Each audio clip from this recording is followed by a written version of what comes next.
This is my third hair blog, and today I'm going to be talking about the Cascade effect. What the Cascade effect is a way to leverage the number of grafts you have in a way that will make it look visually denser. So let me explain and take a back step on this. Many people come and they ask me, Dr. Lamb, how many grafts am I going to get? And of course, the grafts are important. If I say 2,000 grafts, 3,000 grafts, I can do more with 3,000 grafts than I can do with 1,000 grafts. Sometimes I only need 500 grafts. So absolutely, definitely, unequivocally so, the number of grafts is important. So I'm not here to discount that. However, there's so much more that goes into a transplant result other than grafts. I'm not going to talk about quality, graft quality, critical thinking of that and all that. We'll do that in another blog. I'm just talking about allocation of grafts, and I'm going to specifically talk more about the cascade effect in a minute. So let's say we have 2,000 grafts. The other question with these 2,000 grafts, are they all 1 hair grafts, 2 hair grafts, 3 hair grafts, 4 hair grafts? As grafts grow in certain clusters on the hair, on the scalp called follicular units, 1, 2, 3, and 4 hairs. Not many have 4 hairs, but on average about 2 to 3 hair grafts. One of my staff members used to work at a place that I believe is unethical. They just basically cut all the grafts into 1 hair grafts to get the number of grafts they needed. But the problem with that is even though they got the number of grafts, the results are bad because you dissect grafts too much into 1 hair grafts. They don't survive as well. They don't create visual density. Sure, you got the number of grafts, but did you get the result you're wanting? And all you really care about is the result. So let's do some numbers and understand hair loss. When you're born, you have about 100,000 hairs on your head.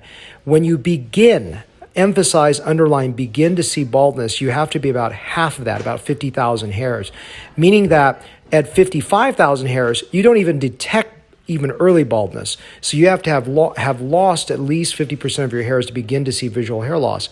So when you're super bald and you have a lot of hair loss, you may be at 20,000. Now, when I transplant a mega session, I'm using about 3,000 grafts, which is about 6,000 hairs on average. Let's say 6,500, 7,000 hairs. We'll give it the benefit of the doubt and say 7,000 hairs. Well, 7,000 hairs does not make up the gap between 20 to 50,000 hairs, right? That's 30,000 hairs. So I have to make 7,000 hairs look like 30,000 hairs, which is not easy to do. So it's not a one-to-one replacement. I cannot give you a one-to-one replacement, but I want to make it visually as dense as I can. So that requires strategy. So strategy and placement, angle, direction, all those things are so important. Distribution. So if my grafts are angled upwards, they won't look natural and they won't provide visual density or shielding over the bald scalp. If they're all splayed open like a book, they're not going to be combable and they'll also present less visual density.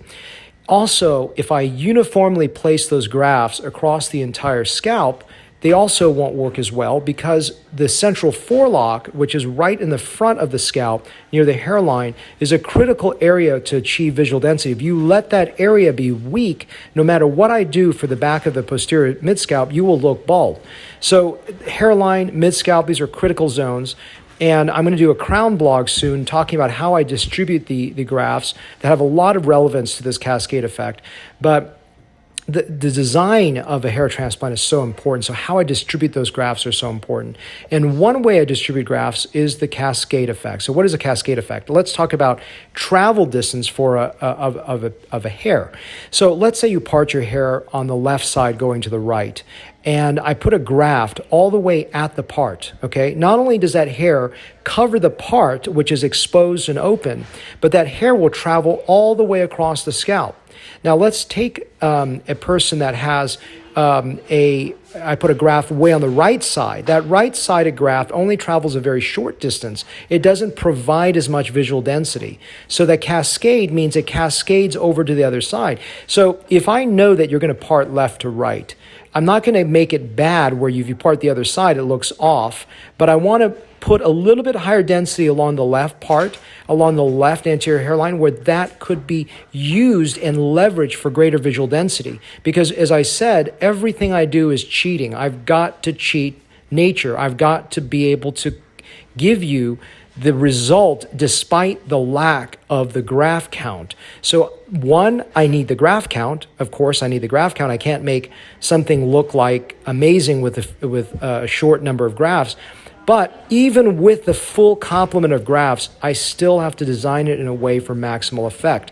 So that is why the design is everything. And the cascade effect, which you'll hear more about when we talk about the crown, is one of the principal ways that I create a design that is the optimal for you per unit dollar spent with me. So if you have questions about that, of course, during a consult, you may hear me reference that. Now, if you're an astute listener and you've already heard my blog, got some ideas about this, maybe you'll be able to understand some of those more esoteric ideas of graft, of recipient side design when you come and see me. So hope you guys can come and visit me in Plano, Texas, which is just north of Dallas, Texas. Thank you for listening.